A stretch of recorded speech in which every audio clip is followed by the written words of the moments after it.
Hey everyone, it's Eric and thanks for tuning in. T-shirts have always been one of my favorite clothing items to wear because I just really enjoy how they vary a lot in their size, their shape, their texture, and many other factors. Over the last couple of years, I've amassed quite a big collection of t-shirts, and in this video I'll take you through some of my favorite ones and do a little bit of a comparison between all of them. Now, in a perfect world, they would all be the same color for the sake of a better comparison, but unfortunately I can't justify having 9 white t-shirts. Anyway, let's get into it. The first t-shirt is actually my most recent pickup, and it's the 215 t-shirt from Merz Schwanen. I tried it on at their store in NYC, and the texture just feels really good in person and on body. I was told by the employees at the store that there will be some shrinkage in length for the most part, so I did size up. Now, if you've seen the bear, which I have not, you would know that this is the t-shirt worn by Jeremy Allen White. And it is a loop-wheeled tee made in Germany. Now, loop-wheeling is essentially a method where it's not as easily mass-produced, but it's used for cotton knitwear, and it leads to a really good, wonderful, stretchy, knit-like texture that's not found in most mass-produced t-shirts. Merz has one of the only loop wheel machines left in the world, and they use it exclusively for themselves. And it is 7.2 ounce or 245 grams per square meter, which is really comfortable for wearing by itself or layering underneath. And it retails for 110 USD. Next, we have this Bordeaux wine color 4601 t-shirt from Warehouse & Co. Now there's 2 versions, one with and without a pocket. This is the one without a pocket. From some research online and from YouTube videos, a lot of people have described this as a loop wheel t-shirt. From my understanding though, this is not actually a loop wheel. It's woven on a vintage sinker weave machine. But if you know more than I do, please leave a comment down below telling me. There's no side seams, and it's just really comfortable to wear because it has that really nice knit feel to it. It has a reinforced collar, but it does loosen up a little bit with wash, which is always better for me.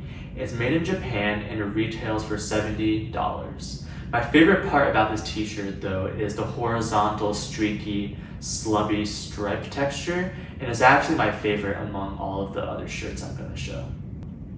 Now we're on to the real McCoy's heavyweight pocket tee in teal blue.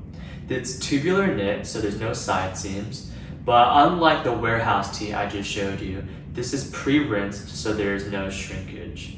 It's actually a very resilient 100% cotton fabric. I've put it through multiple hot washers and machine dries, and it essentially has not shrunk or lost its shape at all. Due to the garment dyeing effect, it's faded in a few spots, which is really cool to me. And in terms of fit, it's pretty standard. It's not too long in length, and it's not overly boxy.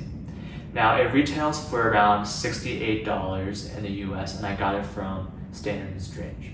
This is the second real McCoy's t-shirt of the video, and it's the long sleeve version of the athletic loop wheel t-shirt in this heather gray. I mentioned before that Merz has one of the only loop wheel machines left in the world, but the other one is in Japan, and it was used for this t-shirt. The last t-shirt I just showed you, the Teal Real McCoy's one, is an 8 ounce cotton, but this one is actually much lighter, maybe around 7 ounces. It's described as a heavyweight loop wheel tee, but we have to keep in mind that the Real McCoy's is a repro brand, so it's trying to make reproductions of stuff from the early to mid 1900s, so it's not actually considered heavyweight by today's standards. Since this is a loop wheel garment, it has that really nice stretchy knit fabric that I really enjoy, but it actually feels softer than the Merz one I showed earlier.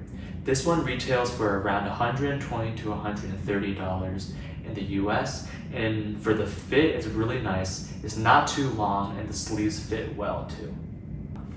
Moving on from the real McCoy's, we have the 316 heavyweight pocket tee in natural dye Crumple Indigo. This is one of the more substantial t-shirts of the video, sitting at 9 ounces or 260 GSM. The fit is pretty good, it's not too long in length, and it's slightly boxy, although I will say that the sleeves do feel a little tight at times. 316, the brand, describes the collar as triple needle, never sag, but I will say because of my big head, it has loosened up a little bit. It's using natural indigo dye, so it does fade a lot over time, and due to the tie-dyeing method, no two t-shirts are alike in this color. And this t-shirt retails for $85. This is the Our Legacy new box t-shirt in black. When I initially got it around 3 years ago, it was my favorite t-shirt because on purpose it's very loose and boxy, which is really good for the summer, combined with the very light breathable fabric. Unfortunately though, I would have to say it's probably the least worth it t-shirt out of the ones in this video because it's lost its shape and form over the years from continued washing. It retails for $120 and is made in Portugal. I still enjoy wearing it, but the collar has sagged a decent amount and lost its shape. Bear with me, I'm going to talk about Lady White again, but this is their art t-shirt in white. I've talked about it in at least 3 videos now, so I won't go too much into it, but the fit is very standard, it's a good length, not overly boxy, and it has a binded collar which has surprisingly not sagged at all much in the 2 years that I've owned it. It retails for $65 and it's completely vertically integrated in the US with pre-rinsed cotton from North Carolina and cut and sewn in Los Angeles. I've put this thing through a lot of hot washes and hot dryers and it has not shrunk much at all. It's a really great standard t-shirt. For the second Lady White t-shirt, it's their Municipal t-shirt in Pigment Chalk. Similar to the R t-shirt mentioned, it uses the same 6-ounce carded jersey, but the difference with this one is that it has a ribbed, high, tight collar, and it's overall more relaxed in proportions in the chest and the shoulders, and it's also about 1 inch longer in length. Because of this, some people actually prefer to size down for the Municipal model, but I went true to size because I like the relaxed look. It retails for $75 and it's broken in really nicely. Finishing off the Lady White repeat, finally we have the Lady White Rugby long sleeve in pitch navy. Similar to the Municipal model, it has that really high and tight ribbed collar, but it has a 10-ounce cotton material that is very firm and substantial. I've put it through multiple cycles in hot water and a machine dry, and it's barely broken in. It's really good for the winter because it's a really nice alternative to a thermal, and it allows you to layer it underneath a jacket or a sweatshirt. The fit is nice. It's about the same length as the Municipal tee, and the sleeves aren't too long, and it retails for $110. That was it. Those were 9 of my favorite t-shirts that I wear on a pretty consistent basis. Please let me know what you guys think and leave a comment down below on your go-to t-shirts. I'm always open to hearing about new brands. Also, please subscribe and like the video if you enjoyed. Thanks again and have a wonderful day.